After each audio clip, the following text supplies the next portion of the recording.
10वीं वर्ग के विद्यार्थी कृपया ध्यान देंगे।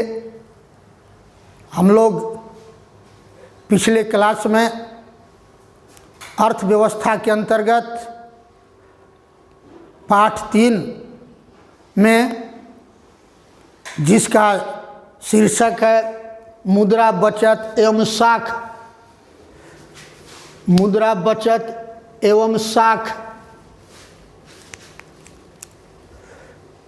के अंतर्गत हम लोग पढ़ चुके। मुद्रा का क्या अर्थ होता है, मुद्रा किसे कहते हैं, बचत का क्या अर्थ होता है, बचत किसे कहते हैं, साख का क्या अर्थ होता है, साख किसे कहते हैं, इसके बारे में पढ़ चुके हैं। आगे हम लोग को मुद्रा के मुद्रा के कार्य के बारे में पढ़ना है। पिछले क्लास में आप लोग पढ़ चुके हैं कि जब मुद्रा का आविष्कार नहीं हुआ था तो लोगों की बढ़ती हुई आवश्यकताओं को पूरा करना काफ़ी कठिन कार्य था और लोगों ने अपनी आवश्यकताओं को पूरा करने के लिए वस्तु विनिमय प्रणाली को अपनाया था, अर्थात लेन देन अदला बदली प्रणाली को अपनाया था। किंतु वस्तु विनिमय प्रणाली में मनुष्य को अनेकों कठिनाइयों का सामना करना पड़ता था। वस्तु विनिमय प्रणाली में कौन कौन सी प्रमुख कठिनाइयों को लोगों को सामना करना पड़ता था, इसके बारे में हम लोग पिछले क्लास में पढ़ चुके हैं। अब जब मुद्रा का आविष्कार हुआ तो मुद्रा के आविष्कार के बाद लोगों ने जब मुद्रा के द्वारा आवश्यक वस्तुओं की खरीद बिक्री क्रय विक्रय करने लगे तो उसे मौद्रिक प्रणाली कहा गया। अर्थात मौद्रिक प्रणाली का अर्थ होता है मुद्रा के द्वारा वस्तुओं का क्रय विक्रय करना अथवा खरीद बिक्री करना। जब मुद्रा का आविष्कार हुआ, जैसे हम लोग पढ़ चुके हैं कि मुद्रा का अर्थ सिक्के अथवा रुपया पैसा होता है। इतिहास के अनुसार भारत में सिक्के अथवा मुद्रा का आविष्कार 700 ईस्वी पूर्व में हुआ था, अर्थात ईस्वी सन शुरू होने से 700 वर्ष पहले हुआ था, यानी 2700 वर्ष पहले हुआ था। जो सोने का बना हुआ था जिसका नाम निक्स अथवा शतमान था। ऐसे इस अध्याय में हम लोग को मुद्रा के विभिन्न प्रकार को पढ़ना है। मुद्रा को प्रारंभ से लेकर आज तक अनेक प्रकार विकसित हुए हैं। जैसे वस्तु विनिमय, ये मुद्रा का पहला प्रकार है। दूसरा वस्तु मुद्रा, तीसरा धात्विक मुद्रा, चौथा सिक्के, पांचवा कागजी नोट और छठा साख मुद्रा। इन मुद्रा के प्रकार के बारे में हम लोग अगले क्लास में विस्तार से पढ़ेंगे। आज हम लोग इस क्लास में मुद्रा के कार्य के बारे में पढ़ने जा रहे हैं, क्योंकि मुद्रा के आविष्कार हो जाने के बाद मुद्रा के द्वारा मनुष्य की आवश्यकताओं का पूरा करना काफ़ी आसान हो गया। मनुष्य मुद्रा के द्वारा अपनी आवश्यकताओं की वस्तुओं का खरीद बिक्री करने लगा। मुद्रा के द्वारा मनुष्य अपनी आवश्यक वस्तुओं को बाजार में बेचकर, मुद्रा के द्वारा मनुष्य अपनी उत्पादित वस्तुओं को बाजार में बेचकर मुद्रा प्राप्त करने लगा और उस मुद्रा के द्वारा आवश्यकता की दूसरी वस्तु को खरीदने लगा, जिससे मनुष्य की आवश्यकता को पूरा करना आसान हो गया। अर्थात जब मनुष्य मुद्रा के द्वारा वस्तुओं की खरीद बिक्री क्रय विक्रय करने लगा तो उस प्रणाली को मौद्रिक प्रणाली कहा गया। वर्तमान समय में हम लोग अपनी आवश्यकताओं की पूर्ति मौद्रिक प्रणाली के द्वारा ही किया करते हैं, क्योंकि हम लोग अपनी उत्पादित वस्तुओं को बाजार में बेचकर मुद्रा प्राप्त करते हैं और उस मुद्रा की सहायता से आवश्यकता की अन्य वस्तुओं को खरीदते हैं। अतः जिस प्रणाली में वस्तुओं की खरीद बिक्री क्रय विक्रय मुद्रा के माध्यम से की जाती है उसे मौद्रिक प्रणाली कहा जाता है। अब आगे हम लोग मुद्रा के कार्य के बारे में पढ़ेंगे। मुद्रा के निम्नलिखित प्रमुख कार्य हैं। पहला है विनिमय का माध्यम।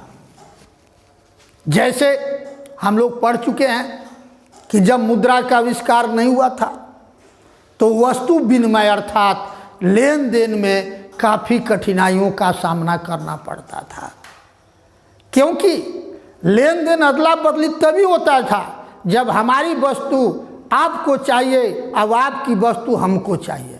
ऐसी स्थिति में ही लेन देन होता था। अर्थात ऐसी स्थिति उत्पन्न नहीं होने पर वस्तु विनिमय अर्थात लेन देन संभव नहीं था। किंतु मुद्रा के आविष्कार के बाद मनुष्य मुद्रा के माध्यम से अपनी उत्पादित वस्तुओं को बाजार में आसानी से बेचने लगा और उस बेची गई वस्तु से मुद्रा प्राप्त कर आवश्यकता की अन्य वस्तुओं को बाजार से खरीदने लगा। तो मुद्रा के आविष्कार के बाद लेन देन अदला बदली खरीद बिक्री करना काफ़ी आसान हो गया, अर्थात मुद्रा विनिमय का माध्यम बन गया। मुद्रा का दूसरा कार्य है मूल्य का मापक। मुद्रा के आविष्कार के पूर्व किसी भी वस्तु का सही मूल्यांकन करना कठिन कार्य था। किसी भी वस्तु का सही मूल्य आंकना असंभव था, कठिन था। लोग अनुमान के द्वारा अपनी आवश्यकता के अनुसार ही एक वस्तु को देकर दूसरी वस्तु को प्राप्त करते थे। किंतु मुद्रा के आविष्कार के बाद सभी प्रकार की वस्तुओं का मूल्यांकन करना, सही मूल्य आंकना, मूल्य मापना आसान हो गया है। आज हम बाजार में उपलब्ध सभी वस्तुओं को मुद्रा के माध्यम से मूल्यांकन कर सकते हैं, मूल्य माप सकते हैं। मुद्रा का तीसरा कार्य है मूल्य संचय। संचय माने जमा करना। आप लोग पिछले क्लास में पढ़ चुके हैं कि जब मुद्रा का आविष्कार नहीं हुआ था तो ऐसी वस्तु है जिसकी उपयोगिता कुछ समय के बाद नष्ट हो जाती है, जैसे मछली, फल, हरा साग सब्जी। ऐसी स्थिति में मुद्रा के आविष्कार के पहले यदि पहले दिन प्रथम दिन में ही यदि इन वस्तुओं से कोई दूसरा वस्तु अदला बदली हो जाता था तो ठीक था, अन्यथा दूसरे दिन यह सड़ गल कर नष्ट हो जाता था, जिसके चलते उत्पादन लागत भी नष्ट हो जाती थी। किंतु मुद्रा के आविष्कार के बाद ऐसी बात नहीं है। मूल्य संचय इन वस्तुओं जिनकी उपयोगिता कुछ समय के बाद, कुछ दिनों के बाद समाप्त हो जाती है, उसका मूल्य संचय करना आसान हो गया है। जैसे मैं उदाहरण स्वरूप देता हूँ, जैसे आज मान लिया कि किसी सब्जी जो ताज़ा है, हरा साग सब्जी है, हरा फूल है, आज बाजार में उसका कीमत 60 रुपये प्रति किलो है। किंतु यदि बिकने के बाद वह शेष बच जाता है, वह कुछ सूख जाता है, तो दूसरे दिन यदि विक्रेता उस वस्तु का मूल्य 40 रुपये किलो कर देता है, तो कुछ लोग जो गरीब लोग हैं, जिनके पास पैसे कम हैं, उस वस्तु को खरीद लेते हैं। ऐसी स्थिति में क्या होता है कि विक्रेता को उत्पादकों को उस वस्तु का मूल्य, लागत मूल्य निकल जाता है, जिससे उसका मूल्य जमा करना, संचय करना आसान हो गया है। अब मुद्रा का चौथा कार्य विलंबित भुगतान का साधन। विलंबित शब्द विलंब शब्द से बना है। विलंब का अर्थ होता है देर। जैसे मुद्रा का आविष्कार नहीं हुआ था तो बाजार से उधार ली गई वस्तु का मूल्य चुकाना काफी कठिन कार्य था, किंतु मुद्रा के आविष्कार के बाद मुद्रा के द्वारा बाजार से उधार ली गई वस्तु का मूल्य चुकाना काफी आसान हो गया है। जैसे उदाहरण मैं दे रहा हूं, जैसे जब मुद्रा का आविष्कार नहीं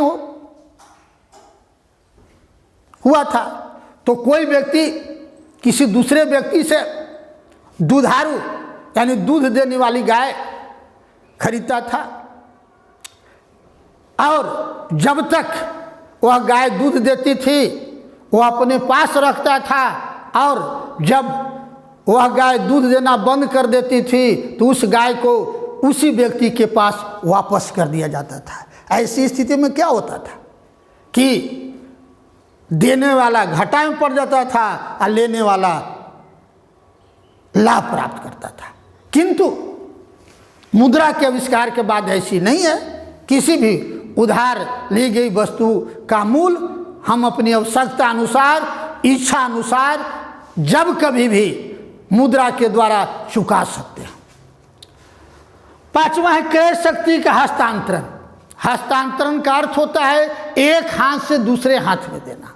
मुद्रा के आविष्कार के बाद मूल्य का हस्तांतरण करना आसान हो गया है, जो मुद्रा के आविष्कार के पहले असंभव था, कठिन था।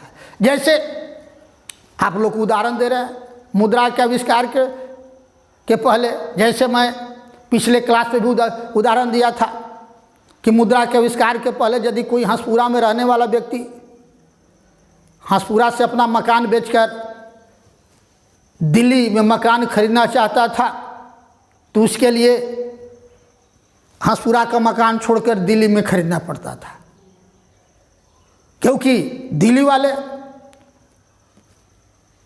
दिल्ली के मकान से हंसपुरा के मकान को बदलने के लिए कोई तैयार नहीं होते होंगे, क्योंकि दिल्ली महानगर है, हंसपुरा एक छोटा बाजार है। किंतु मुद्रा के आविष्कार के बाद हम आसानी से हंसपुरे के मकान को बेचकर उससे मुद्रा प्राप्त कर उस मुद्रा के द्वारा दिल्ली में आसानी से मकान खरीद सकते हैं। तो मुद्रा के आविष्कार के बाद क्रय शक्ति का हस्तांतरण करना अर्थात मुद्रा को एक हाथ से दूसरे हाथ में देना आसान हो गया है।